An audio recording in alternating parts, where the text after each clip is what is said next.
What happens to us after we die? Do we cease to exist, or do we live on? This may be the biggest question that mankind has ever asked, as well as what this podcast is about. In this show, we will examine past life memories, speak with professional hypnotherapists, astral projection practitioners, psychics, and much more, all in an attempt to decipher this riddle. So welcome to the puzzle. Welcome to the regression session.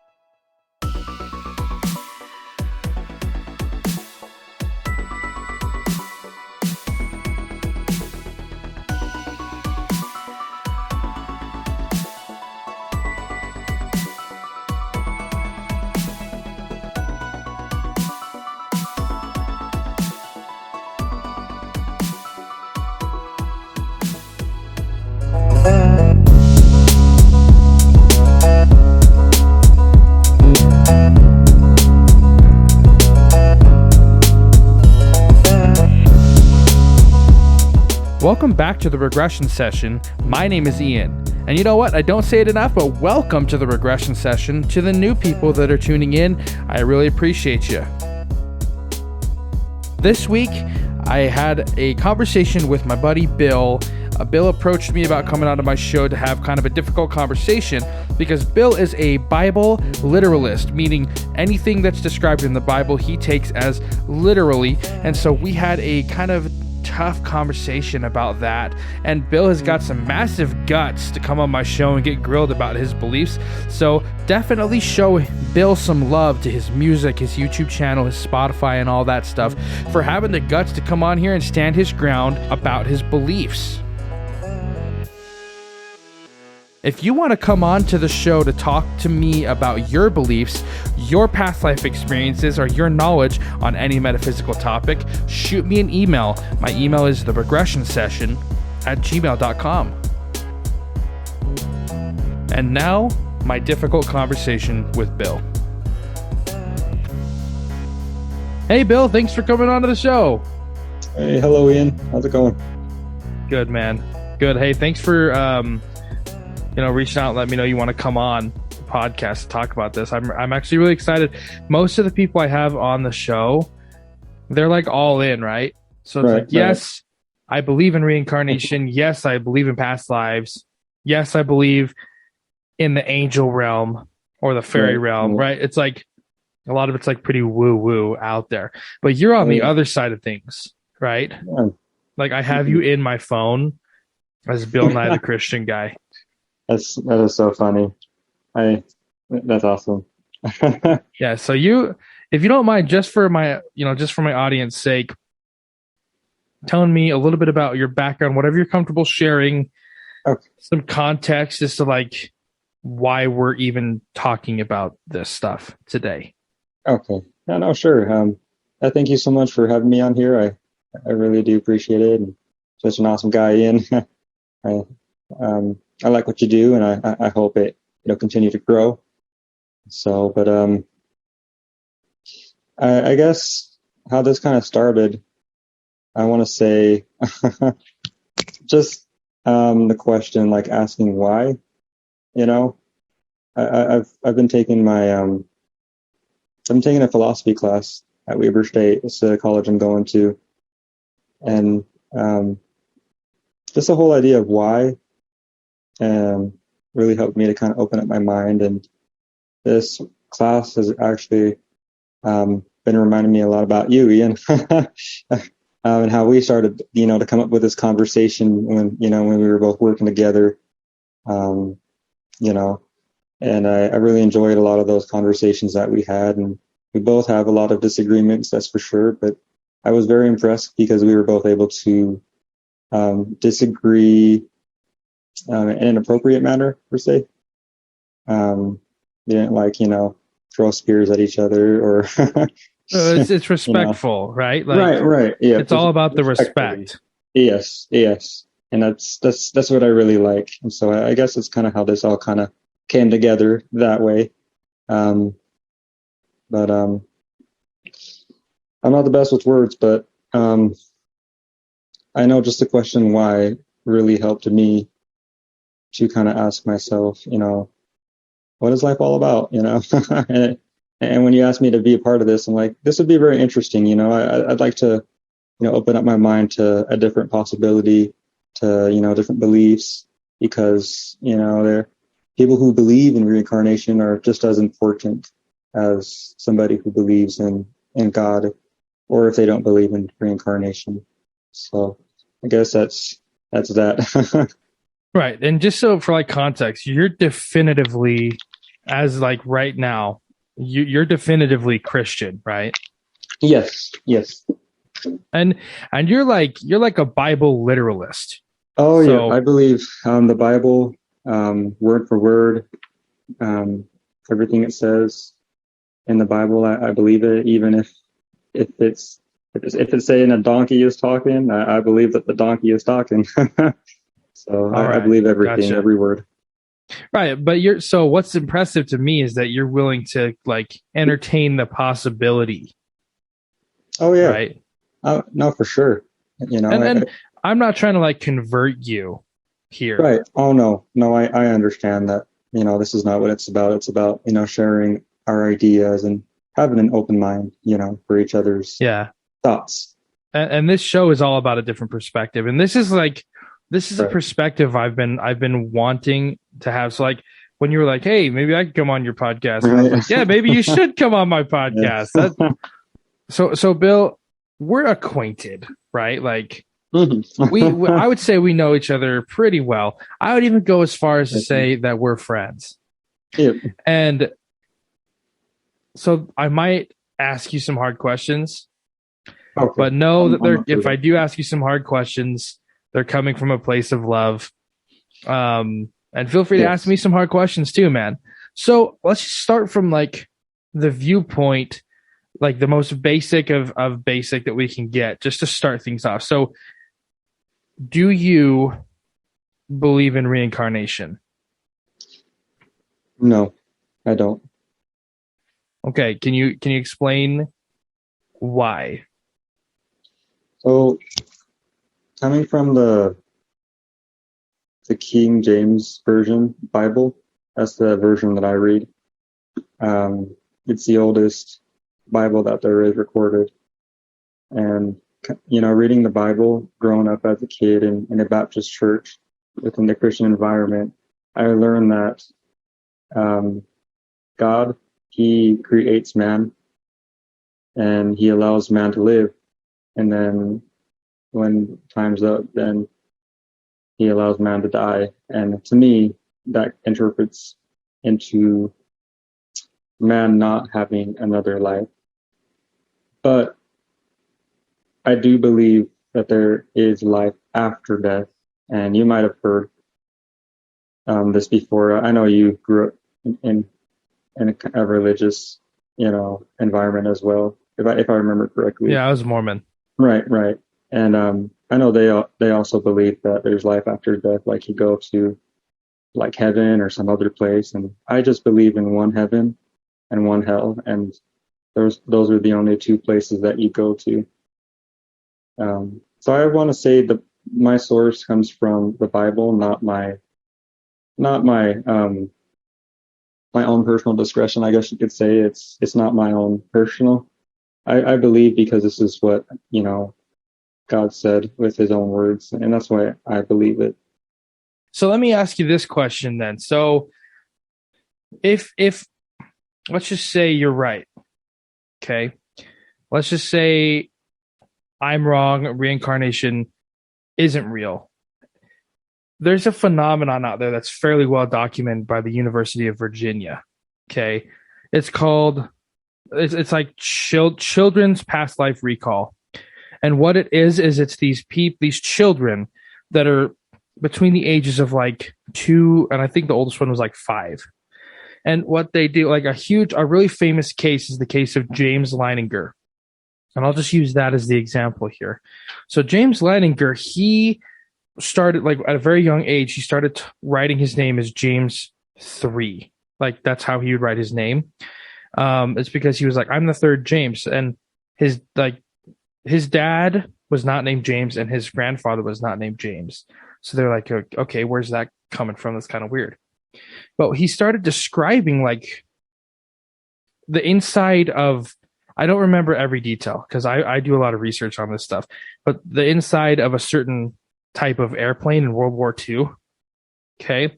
And his father actually set out to disprove him because his father was like kind of like you, like a Bible fundamentalist. Like just non-believing. Yeah. So he was like, there's no way. Like, I'm going to go out and I'm going to disprove this. But what his dad ended up finding is like James was accurate. Like everything that he was saying was accurate. And he went through and like he started naming off all of these things that happened. He named like a really famous battle that happened in a bay in Japan, right? Mm-hmm. And he's like, I died in this plane. I was this person. And like they found the deceased's living sister, and they actually took him to introduce him to that woman, and she ended up coming to the conclusion like, that's my brother reincarnated. Because he was like, I haven't seen you in so long, right? Like, oh, like wow, I can't. And they were talking like catching up, basically. And he was able to like nail down this person's life, and he had knowledge that if he was not that person, and this is like from 2 to 5 years old, right? There's no reason that this boy should have had this information, right? But he had it. And it's proven. Like I will link this once again. I've linked this several times in the description for anybody listening. But the case of James Leininger. So if reincarnation is not real, where does this evidence come from? Like where does that knowledge of this person's past life with all these things? It's like point after point after point after point, and then even meeting people. Like he met like a veteran buddy that other guy was in the army with and served with. And that guy was like, I can't believe it. Like, he just like knew me. It was bizarre. But how do you explain that otherwise? So this is based on a like, this is true. That is a documented true story. Like it's actually happened. It was chronicled by a gentleman named Dr. Jim Tucker.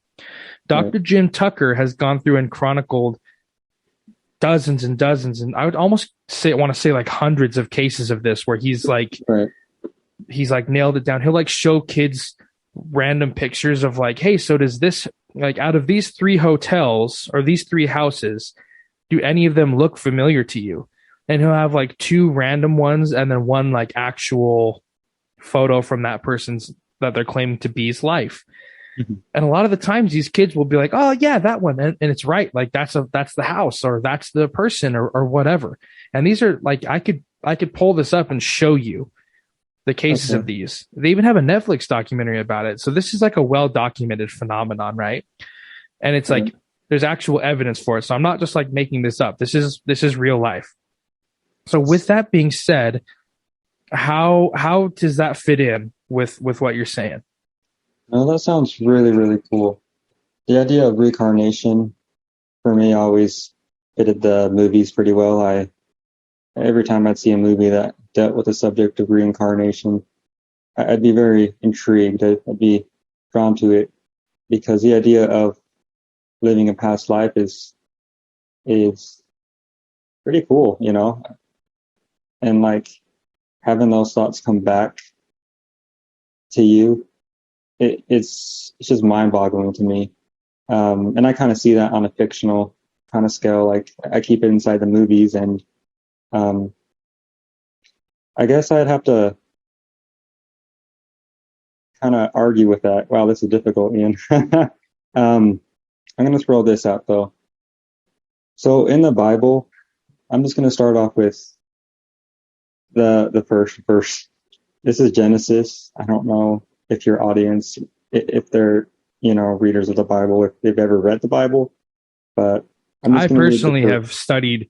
Have you? I've studied the Bible, the Old Testament, the New Testament, and all of the Mormon literature as well. So I'm not like a Bible basher, right? I don't have like verses memorized, but like the story, I'm familiar with the stories in the Bible. Right. probably a lot of those stories come out then. Okay. So in Genesis 1, chapter 1, verse 1, it says, "In the beginning, God created the heaven and the earth." That's it. That's all I wanted to read. I think for me, reading that, just that one verse, the very first verse in the Bible, is enough information that I need, because it lets me know that somebody who has been existing eternally has created me. He's given me life. He's given me a soul, and with this soul, I'm unique. I'm fearfully and wonderfully made as an individual, and there's nobody that's ever going to be like me, and I don't want anybody to ever be like me.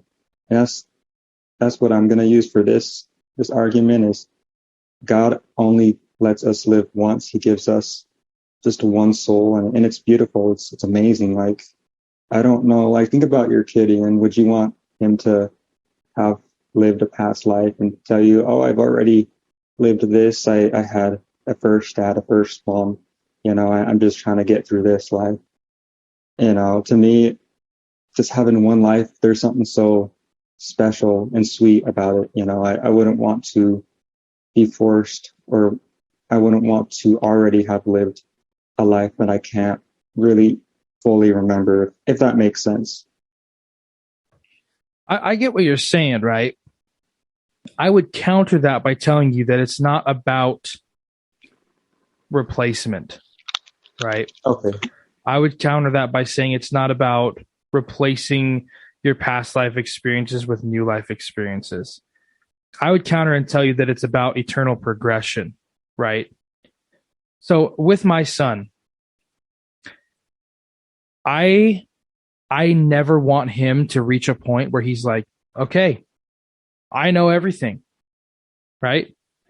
I would expect my son to be like, there's so much that I don't know. It's scary. And I want to continue learning and experiencing. And what's the best way that you can learn is by experiencing. So we'll use the case of James Leininger, right? He got drafted, or he went into the military at 18 years old. He didn't get the chance to grow up in a normal life. He grew up and he went to war, and he was basically still a kid, right? So let's just say the next life that he gets reincarnated in, what if he just needs to experience what it's like to be a kid and go through his life and then grow up and have a life, you know what I'm saying? Instead of having to go to war and then dying. And then the reason that these memories pop through is because, like, dying in a war is traumatic. Oh yeah, I you know what I mean? Imagine. Mm-mm. And a lot of the times when these memories come through, they are traumatic memories, right? Right. And so right. as a father, let's just say my son, I don't even want to talk about this. So, like, let's just say I give my son a task or something, or like, let's say, I buy him a bookshelf, and I say, okay, son, I want you to put this bookshelf together. And then he puts it together, and he sets it on the, like, let's just say he puts a stack of books on top of the bookshelf, and it collapses, right? Because he put it together wrong. Right. Yeah. I can't imagine a father. I can't imagine a father that would be like, well, we're throwing that bookshelf in the garbage and you're grounded. Right. That's not a loving father. Oh no. That would be an abusive father. And I can take that and I can flip the switch and say, okay, if I'm looking at God the same way, like, let's say your son screws up.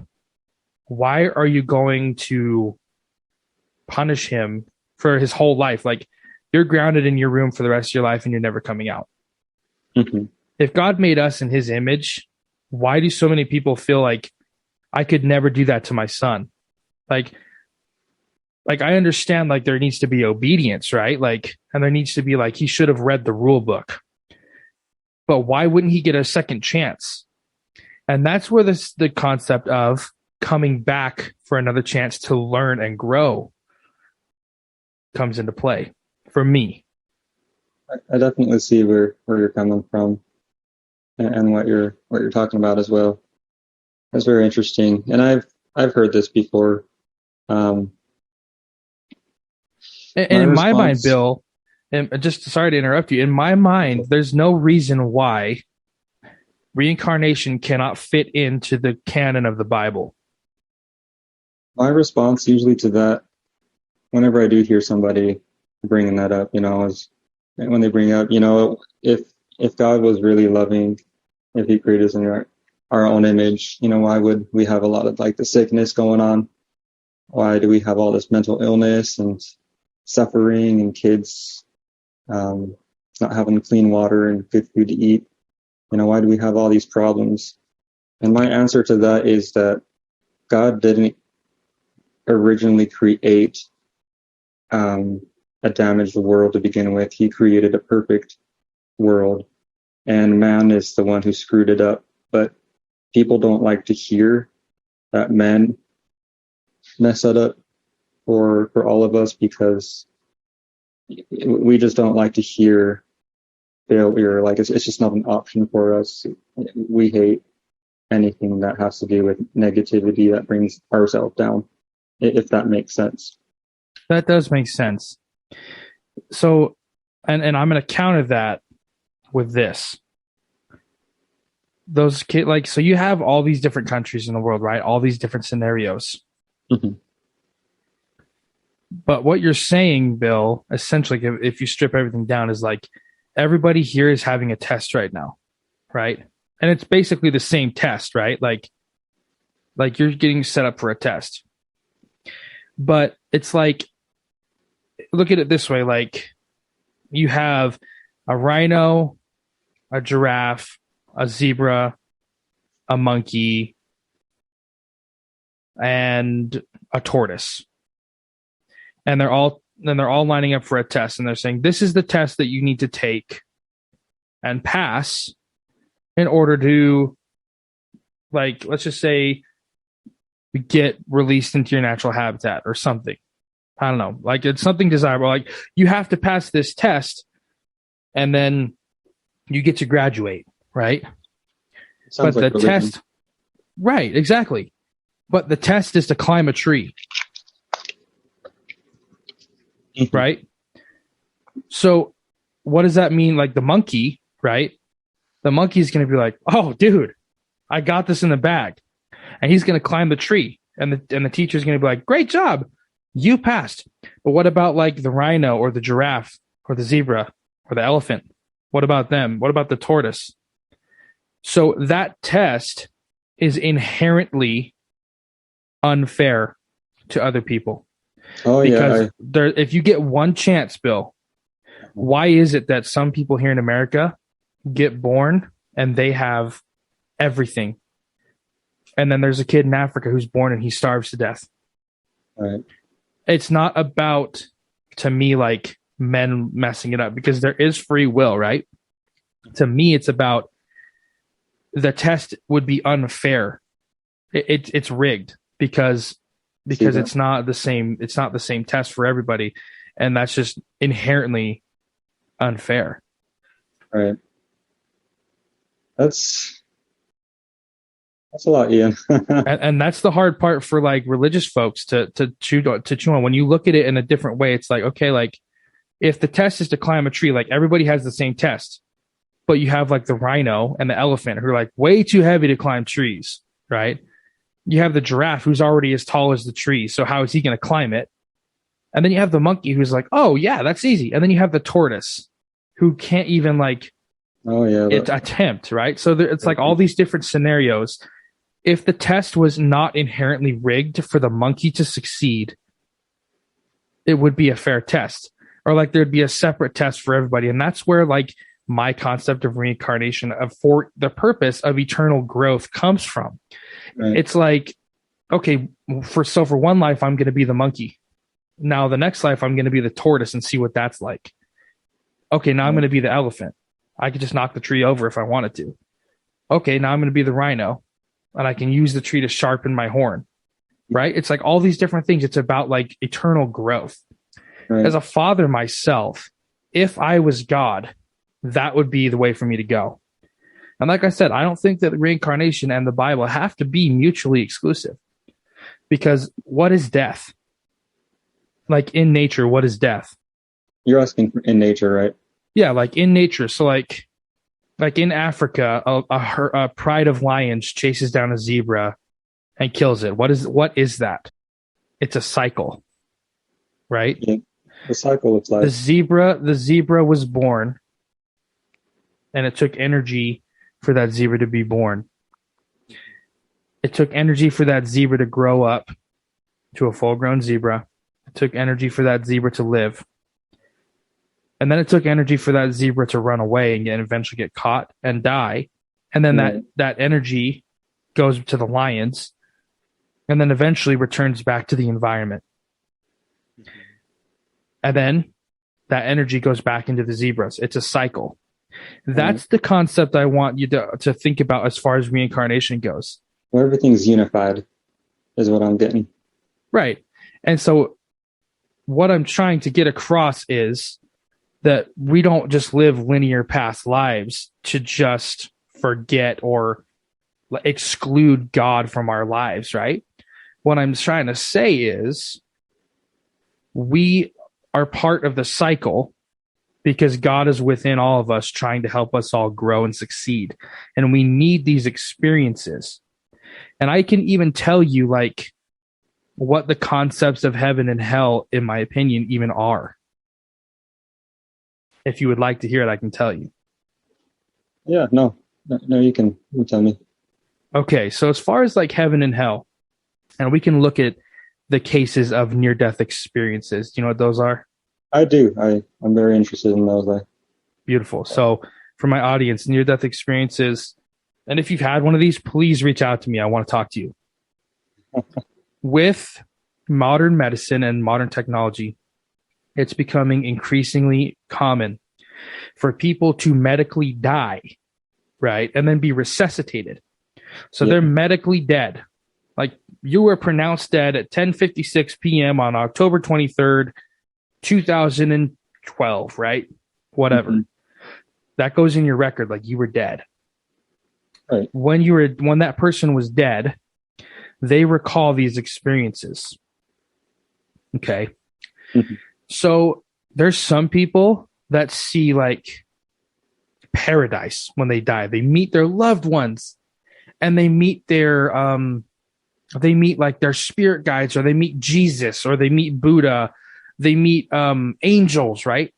And it's just this beautiful, beautiful experience. And then there's these people that experience hellish torment visions. And you can look these up. They're documented cases. They're real. And one, like the whole concept that I'm trying to convey is like it's a state of mind thing, right? Right. So when you die, if you believe when you die that you belong in hell, that's where you're going to go, because like attracts like. Same thing with heaven. Like if you're like, okay, you know what, I wasn't a bad person and I want to go be in a paradise place for a while, you're going to go there because that's what you're attracting to you. But like the whole concept of hell, I think is like a self-fulfilling prophecy, because there's this thing in the near-death experience called the life review. Have you heard of that? I don't think so. So like I'm sure you've heard the term life flash before your eyes. Oh yeah, that's pretty popular. Yeah, so there's an actual thing in these near-death experiences where you will meet with, like, call it what you want, a spirit guide, God, Jesus, angels, whatever. You speak with this person and they say, all right, so you're dead. We're going to look at your whole life and see what you accomplished and like what your goals were for this life and how you treated other people. And then, and again, this is documented. Like people have come back from, and it's like well, there's no judgment. Like they're not judging you. You're judging yourself, because what is fairly common in these near-death experiences, Bill, is you'll experience your life like from your own perspective, but you also experience your life from everybody else's perspective that you affected. Right. So let's just say I was walking down the street and I bumped into you and I was like, screw you. And I flipped you off, and then you went on to have like a really bad day. Right. Like I would experience me walking down the street saying, screw you. And then I would experience like you going home, having a bad day and like being depressed or whatever. So like if you did some horrible things in your life and you made I have. people suffer, well, if you've made people suffer, and this is like the classic example of like Hitler. With this model, Hitler would probably go to hell because think of like how many people he made suffer because of him, like that ripple effect. He would have to experience every single person's life that he affected and how he affected them. Right. And it's horrible. I'm really glad you brought up Hitler. Every time I hear his name, I get negative vibes, and I always say, he, and I hate saying this for myself, but it's, I'm just going to be, truthful. I hope he's in hell, and that's one of the first things I always tell myself. But to me, that's so wrong for me to say because, whenever that subject comes up, I was thinking about my mom. She tells me, if she could go back in time, she'd want to be Hitler's mother and give him the love that he needs to hopefully push him away from violence and from hurting people. It kind of depends on like what happens in your life, the environment and circumstances. Like a lot of that really plays a big role, and so I just wanted to throw that out when you mentioned. Oh Hitler. yeah, no, I'll say it with no shame. Hitler belongs in hell. Like if there's a physical place that's hell, he belongs there, and he deserves to be tortured and burned. But what I'm telling you from my perspective and my experience in this is like no one's judging you but you, right? Like you're the one that's going to decide if you hurt too many people and you belong in hell. And then if you think you belong in hell, you're going to go there and you're going to stay there until you feel like you need to come out. This is where you can keep going, Ian, but this is where I do disagree with you. Well, yeah, let's hear it. So this might be very surprising to you. There is a big difference between religion and faith. I'm not a religious person. I don't believe in religion because I personally believe that religion is evil in itself because it's based on works and not faith. Jesus, when he came to this earth, he never hung out with the religious leaders or the publicans at the time or in his time. He was always with the sinners. He was with the people who knew that they were sinners and knew that they needed saving. And Jesus himself was a friend to sinners. And for me, it's more about spirituality than religion. I don't believe it's religion. I believe it's a relationship with God on a personal level. But why does God have to be this mystical external force that's acting upon you instead of being a beautiful, loving energy inside all of us? Like why, where does this concept come from of like, okay, there's this thing out there, God, that I have to worship and that I have to pay tribute to, right? Well, I know, but like, isn't it a more like beautiful and appropriate belief to believe that like the spark of God is within all of us? No, because I think naturally we as humans, we steer away from God because we like our flesh. We like our sin. Like, let's just take somebody who's addicted to pornography and they don't believe in God. Would they want to believe in God if they had to give up their pornography? I'm assuming they wouldn't want to give up their pornography regardless. No, because it's sin and it feels good to them. It's a personal choice. You decide. God doesn't force anything on you. Except heaven and hell. If you don't choose him, he has nowhere else to send you. He'll send you to hell if you don't choose him. And I hate saying that because it's so hard for me to hear myself. But he's also, a lot of people like to think about, and I used to think about God this way too. They like to think about him as this cuddly teddy bear. It's like, you know, if God loves me so much, then I could just sin, live a whole life of sin and say, oh God, you're so loving. Just take me to heaven when I die. But he doesn't work that way. He's also just. He's perfect. He makes no mistakes.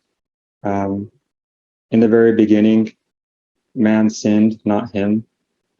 He's eternal. Like he's never had an existence point. Like there's never been a time for him that he was like randomly created. He's a loop. Like, you know, when you see those eights, he's infinity and he's the alpha and omega is what he says. And he's the one who gave us life. And so in return, we should be very grateful for that. But because we sinned, he loves us too much that he didn't immediately condemn us to hell. That's where we get death from, is because of our sin. That's what happens. But he made a way for us. He loved us so much. It says in John 3:16, for God so loved the world that he gave his only begotten Son, that whosoever believeth in him should not perish, but have everlasting life. And he's not going to force himself on you. But he says, if you don't choose him, we as sinners with our sin cannot be in the presence of a holy God because he's too holy. And we're the ones that aren't. Does this make any sense? No, I grew up with this. Okay. Like, I understand what you're saying. My question to you is what is sin?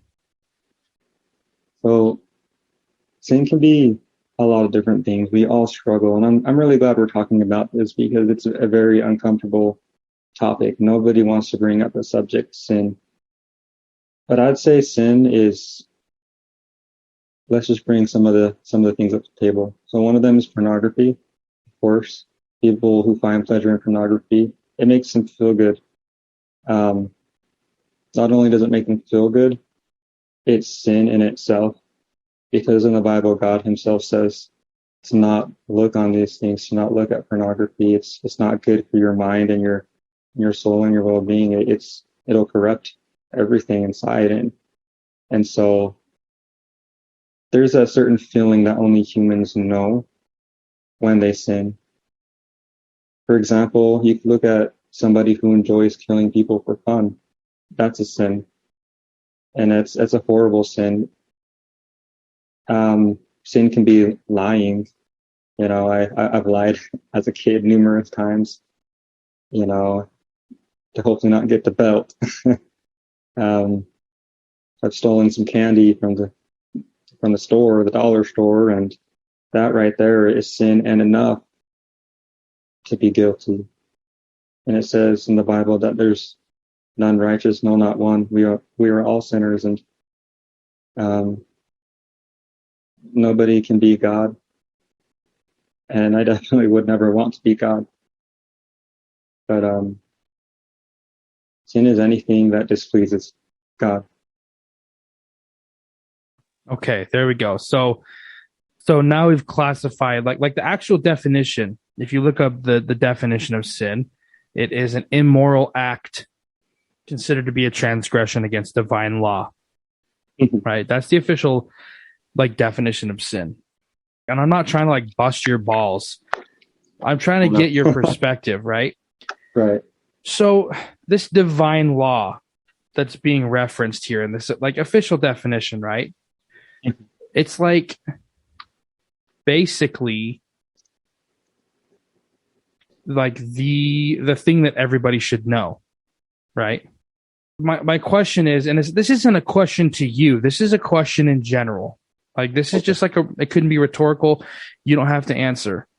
If God is all powerful and we have to follow this divine law, why is this divine law not inherently known when kids are born? Or like when, like just in general, like we should have knowledge of this divine law. We shouldn't have to have a book or some dude in a robe telling us what this divine law is. I know you said that you don't like religion.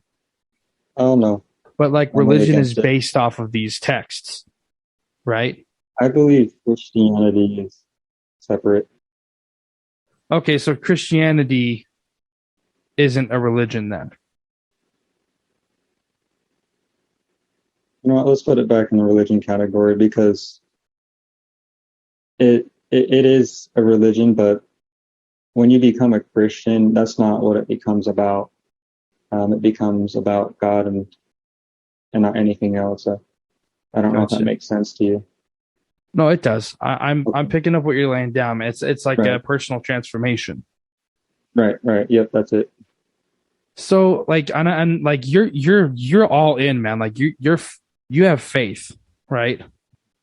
Yep. So what about the guy over in is like who practices Islam who converted that feels that same exact spark of truth that just like has that same faith and his faith is just as strong as yours.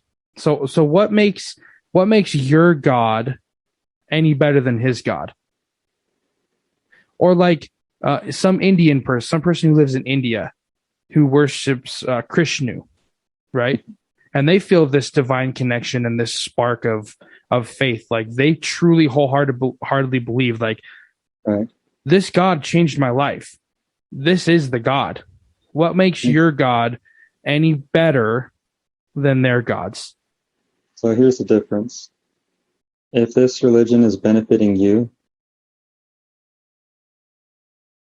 then that's all you ask for, and that's when it becomes religion. But if it's not benefiting yourself, if you're worshiping God um, on a personal scale, like exclusively God in Himself, and you're giving love out to different people, and that's when it becomes a relationship. And that's how I kind of want to answer that one. It's a very tough question because I do get what you're saying. Like what makes my belief right. We have all these different kinds of religions. Why do I think the way I think is right? What gives me the right to even think that what I think is right? And what I like to say is I don't have the right to say that what I believe is right.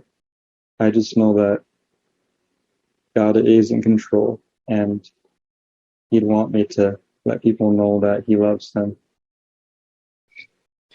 Right. And like the reason I personally left Christianity is because like I cannot accept this concept right here. So the concept I'm talking about is Christianity is all about the destination and not the journey. It depends on what kind of Christianity. There's a lot of Christianity, Well, just in general, like it's all about you don't want to go to hell and you want to go to heaven. right? There's no room for growth. All there is room for is obedience. And Ian, that's the issue I have with Christianity personally. right? I get that. And again, I'm going to say that that's not Christianity, but that's religion. For me, when I read the Bible and the way that Jesus died, God He didn't have to die for us. He did it on purpose, though, because He loved us too much. And He already knew who was going to go to heaven, and He already knew who was going to go to hell before He created anything to begin with. But He doesn't change anything because He already knows. And if that's what happens, and that's what happens, He's just God and He can see in the future. He can also see in the past. That alone just like sometimes it boggles my mind. But for me, reading the Bible and seeing what God did for me, He died for me. That lets me know that, it asks the question, like, who am I? I'm not anybody. I personally believe that I deserve hell because of my sin, but because He loved me too much, He made a way for me. And it's not about me wanting to go to a desired destination. It's not about heaven if it's true Christianity. What it's all about is being with Him instead. And that's what I'd like to do is just be with Him because He is light. Well, Bill, I always say this to people. If religion or spirit, like if Christianity is what you need in your life right now, then go for it, Like I said, I'm not trying to convert you in it. And honestly, you've got like I don't know how you walk around town with those massive balls you have to come on my show and like talk to No, me and, no, you and don't say that. basically get grilled, right? Get grilled about your beliefs. Like it's unfair for me to do No. it, but I did it anyway, and I'm just gonna own it. So here's what I'm gonna say. Like that whole feeling of like how you think you belong in hell, I fundamentally disagree with you because I believe that the only sin a person can commit is doing harm. Like the only commandment I think has any relevance whatsoever is do no harm. And that can encompass anything. Lying, stealing, killing, cheating, all that stuff. You can fundamentally cut down all commandments to do no harm, right? Am I wrong there? So when it comes to the Like commandments, they're all they're all basically trying to say the same thing as like do no harm. in a way, but the reason why God created the commandments to begin with is because he wanted to show us that there isn't a way to keep one, and that the way he sees sin, he sees it all on one scale. It's all the same to him. And he wanted to just let us know that there's not anything we can do to save ourselves. There's not anything we can do to be perfect, and that we truly need him. That's all. That's what the commandments is about. But that's what I believe. So basically humanity is fundamentally flawed. Yes, and it's not because he made us that way, because in the beginning, he gave us a perfect world. He's not the one who messed it up for us. He gave us free will to choose, and he wanted to see if we choose him or if we choose ourselves. We clearly didn't choose him, live in the world that we live in now with all the sickness and disease and unfair things happening to people. If it were a perfect world, nothing like that would have ever happened. But we chose to run away from him instead of going towards him, if that makes sense. But if you already knew who was going to be going to That's heaven it. and hell, then why I knew you were going bother? to ask that. I knew you were going to ask that. And I've already said this before. He is all knowing. And like I said, since he's God and he has, let's just call it the magical stick, he's not going to just poof, okay, the humans are going to mess up right here. Let's change that so it doesn't have to be that way. He follows like the laws that he created. He's going to follow those laws. Whatever happens, happens. He's not going to just replace it with something that can fix the problem. He already knew that was going to happen, and he's not going to change what has happened already. He's not willing to do that because him being the creator himself, like he wants to see the creation unravel on its own. He doesn't want to force anything or any, kind of creation on whatever the circumstances may be, I guess. Is this making any sense, or am I confusing you? I'm not confused at all. I've Okay. dealt with much more complex concepts Right, than right. this. Well, I'm trying the best, and like I said before, I'm not the best at words, but No, dude, you're great. You're awesome. I'm serious. I seriously, like I said, I think it takes some massive guts to like come on here and talk about this on this show that's inherently like not a Christian show, right? What I want to do is I want to ask you like, do you have questions for me? Because I've been sitting here grilling you and busting your balls, and I want to see if you have questions for me. right. Okay, I do. Um, how do you feel about a beginning and an end? Like, do you believe there's a beginning to your own life? And if so, or if you don't, why? Also, an end. Do you believe there's an end to your life? Here's Um, what I believe, and okay. I have the perfect way to answer this. Okay. You can look at it like this. I have never had a past life. I am a past life, right? And I'm quoting somebody named Andy Sway here. Okay. I had him on my show. He put this perfectly, and this summarized my beliefs just perfectly. I've spent my entire life identifying as Pinky, right? Mm-hmm. Which makes this concept of like thumb, which would be like a different life, this mystical thing, like oh, maybe there's a thumb out there somewhere. I don't know, right? But as soon as Pinky dies or starts to like you die and you identify as hand, right? So you're moving out of Pinky, you're going into hand. All of a sudden, it's like, oh, duh, there's a thumb here, and there's 3 other fingers that I have. Right. I believe that we're all we are God. Like God is within all of us. That's what I believe is like we're pieces of the divine. Okay. And it's all about eternal progression. Whether or not I remain as an individual or I'm just an experience for God to understand what it's like to be Ian. Doesn't matter to me. I'm still Pinky right now. I'm still Ian right now. I'm learning about this in my philosophy college course class. It's been a very interesting subject to talk about, and thanks for answering that for me. That's very interesting. What else you got for me, Bill? Let's see. Oh, I do have this question that I like to ask from time to time to people who don't believe in God, or who used to and they don't anymore.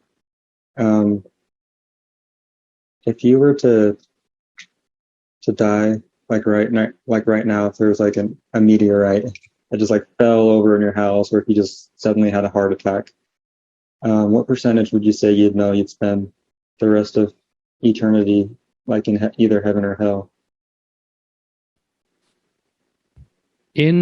So let me clarify something. I don't disbelieve in a God, right? Like, okay. But I don't believe in I don't want to like disrespect you. I don't believe in like a man in the sky, right? Or whatever. Like I don't believe I don't believe that God, I don't even like the word God. I refer to my concept of God has evolved. I usually call it source, right? That's what I call it. I don't think it's a man. I don't think it's a woman. I think it has aspects of both and other things that we can't even comprehend. If I were to die right now, I don't think I don't believe in heaven or hell, right? My next thing would be like, okay, what's the next step? Right. What's the next step to make me the best possible version of me that I can be? And who's to say that I even maintain this concept of me to begin with? Right? Go ahead. What if that was the Bible, though? Like, what if the Bible had those answers? But does it? I truly believe it does. Like, but do you, like, just off the top of your head, do you know where those answers are located? So, and if not, it's fine. I'm not trying to call you out, man. Like, right? No, it's okay. Because if you're talking about like percentages and numbers, like 0% for either. Okay. So like I would like 100%. I believe I wouldn't go to either because I don't believe they exist. Right. But what if it did though? Oh, 100%. Like if I died right now, I have zero belief that I would go to heaven or hell. 100%. In the Bible, he says that there's only two, though. Like, the choice, I guess what I'm trying to get at is, ultimately, the choice is yours. We don't get to decide what happens to us. Ultimately, God decides what happens to us. That's all I'm getting at. Well, I don't look at death as the end, right? I look at death like you're changing a frequency, like you're slipping into a different frequency on a radio, like you're changing the radio station. Right. That's how I look at death. And I I, can I, agree with you on that. I don't inherently believe that death is like, okay, I'm dead and now that's the end. Like, I'm either going to come back here and do some shit, or I'm going to go somewhere else and do some shit, or I'm going to just get sucked back up into this thing I call source, and it doesn't really matter where I, like, then all of a sudden I'm God again and it's fine. It's why death occurs? What's that? You know why death occurs? Like why we have death? Tell me. So the reason why we have death is because of our sin. What we've done in our own life, it has to be judged. We can't just live life. I'm going to go back to the one example of pornography. We can't just live a whole life of pornography expecting nothing to happen. We have to be judged for that, and death is that consequence. Just like when a little kid disobeys a rule in their kindergarten classrooms, they got to suffer that consequence. And if they don't ever suffer that consequence, then God will. Yeah, see, I get what you're saying, right? But that belief that comes from like like if you strip away everything else, it comes from a belief that inherently you're not good enough and that you have to rely on something else beside yourself. That's exactly it, Ian. And I just can't, like, in my bones, I can tell you, you as Bill, you are good enough. Like in my opinion, like enough. this whole thing of like sin and how you think that you belong in hell because you hurt someone's feeling or stole candy from the store. That's like in my professional opinion, as like a healer or whatever, that's a trauma to me. Like that's a wound to me, and I think that wound can be healed. Yes. With yourself, not with God. But that's me. That's where I'm at, though. It's like we're in different places in our journey. No, I know what you're saying. For you, it is yourself, but for me, it's God, because He's the one who created us, and He knows exactly like what we need. You know, if something's going wrong, He's there to help out, kind of like your father. That's kind of how I view God. You know, if I did something wrong, I'd want him to punish me, because I wouldn't want to do that same thing over and over, because it's gonna make me look like a fool in the long run if it doesn't get corrected. Man, to me, it's the same thing, but it's me. Like, right. It's already within me. Like, I don't have to look outside of myself for punishment, because I can look within myself for correction. If you know God like on a personal level, Ian, you'd understand that we do need Him to look out for us. He can see the future.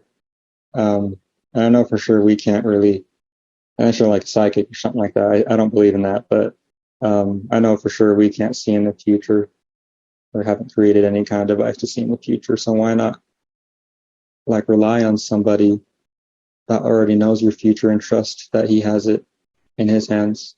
You know, that to me, that gives me hope and comfort. And I'd rather believe in something like that, even if it weren't true. Right. Yeah. And the thing is, though, is I do trust someone like that, and it's myself. Right. And there is your inner self as well. You should balance it out, you know. You can call it a soul if you want to. Like, I trust my own soul to understand where I need to go and where I'm at. Right. To like lead me where I need to go. And I feel like by knowing myself on a deep level, I do know God, because God is within me. And that's where I have to say you're wrong, Ian. Because we don't get to decide if we want to know God then and now. You know, He's the one who created us, and we only know Him if He showed Himself to us to begin with. We don't automatically know Him just because. Well, right on, Bill. We can agree to disagree. Right. Yeah. Here's how I'll wrap it up. I'll just say, again, thanks for having this debate with me. Like, no hard feelings, I hope. Like, this is a tough conversation, man. Like I said, and I said it once already. I've said it a couple times, but you've got some big balls coming on here talking about your beliefs. I know I can't. And I appreciate you like coming on here and like you had the guts to come on my show, Bill, and tell me that I'm wrong. So thank you. I really appreciate that. I really do. I don't think it's about telling each other who's wrong. Just open, being willing to like hear from each other's perspectives I think is what it's about. Yeah, and as long as you, at the end of the day, as long as you feel like you're being healed, I don't care. Like, I don't really care. Like, if you didn't want to say, hey, let me come on your show and talk about this, right. I don't think that I would like try to bust your balls so hard about it, because it doesn't affect me on a day to day. Like, I'm not like going out like targeting Christians on the street, being like, hey, like, God is within you, didn't you know? Like, you know what I mean? Yeah. So like, but having this conversation, it's really, really interesting, and it kind of gives a whole new perspective of like where I've been and where I'm going. Right. So do you want to plug your music on here? Cause you do music. Oh, sure. I do. I love music. I've always been a music guy. Yeah, you can find me on Spotify and YouTube, and even on social media like Instagram or Facebook. My username is Simon B. Williams. That's SIMONB, and then WILLIAMS. There's no spaces. Just put Simon B. Williams. You don't even have to capitalize it. I should come up with this weird guy who believes in God. So I do Christian music. Surprise, surprise. So and even if it's not Christian, usually it's something inspirational. So feel free to check me out there, and maybe get something good from it. But yeah. And you have this like sweet, chocolatey, smooth baritone voice. Oh yeah, that just rings through your music. Yeah. It's wonderful. It's hard to hear what I'm saying. No, it's wonderful. Your voice is beautiful. You should think about getting into like musicals and stuff. Oh yeah, my mom really wants me to, but I'm a very shy kind of guy. This alone was really hard for me to do, but I'm just glad that I was able to be a part of this. So thank you so much, Ian. Absolutely, man. And I always do this. Obviously links are going to be in the description for Bill's music. So go give him some love there. Give him some listens, some likes, all that stuff. He's got a great voice and a great intention to help people out. That's all that really matters. And Bill, I'm going to ask you this. And I do this on my show. Okay. The last like 30 episodes or so. Like, right. Do you have a message for my audience that you would like to leave? The only thing I can say, and obviously because I'm a Christian, coming from Christian perspective and believing in Jesus, if you're out there and you don't believe in God or anybody or anything, just treat each other in kindness, because I know there's somebody in your life that believes in you. And that's all I got. That's a beautiful message, Bill. Well, thank you so much for coming on to my show, man, and just standing your ground and just letting me just kind of like grill you on this stuff. Right. That takes some guts, man. I grew up with some brothers that always like do that to me growing up. I'm used to it. Well, thanks again. Yeah, no, thank you, Ian. You're awesome. I truly hope your show continues to grow, and I hope that it prospers and you can do this as a living. That'd be awesome. I just hope for the best. If you ever want me to come back on, I'm willing to do so. That's it for today's episode. I'd like to thank Bill for coming onto the show, and I would also like to thank you for tuning in. Definitely head on over and give Bill some love on his YouTube or his Spotify or wherever you can find him. Links to those are in the description. I would really appreciate it if you guys would go onto Spotify or Apple Podcasts or wherever you're listening right now. Give this a really good rating and a good review. It really helps me with discoverability, and I'm trying to make this a great community for you guys to participate in. If you want to come onto the podcast to share your knowledge about any metaphysical topic or just your past life experiences or just have a discussion with me, shoot me an email. My email is theregressionsession@gmail.com, and I would love to have you on the show. Can you see beyond your mind? Can you shed a light on the treasure that you are? Can you be at ease for a moment? Can you feel that peace and your soul in everything that you are? You already got all you need.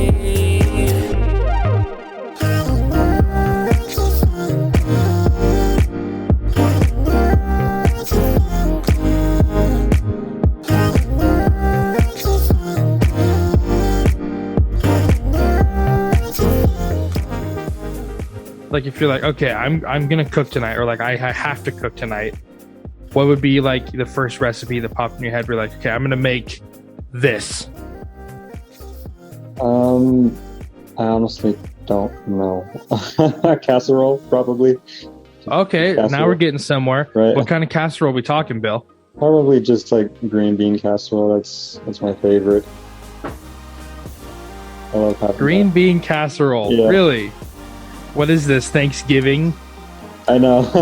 It's usually pretty close to around the holiday season, but I love green bean casserole. I'll have that any day. Okay, so you're talking like cream of mushroom soup, green beans, Yep, and those yep. French onions, right? So do you Yep. mix the French onions into the green bean casserole and then sprinkle them on top, or you just sprinkle them on top like a boring person? Oh, I do it the first way. Okay, so you like it like really oniony then? Yeah, I like the onions. I do. Yeah, well, I mean it gives it substance, right? It's like Oh, it does. gives it substance, and then you have the crunchiness on top. And dude, you're making me want some green Mhm. bean casserole right now. I know. Well, that's the best part is the crunch. Don't be sad, don't get stuck in the past. Don't try to force it, nothing will last. Nothing's real if it's not in this moment. Nothing's fear if it's not now.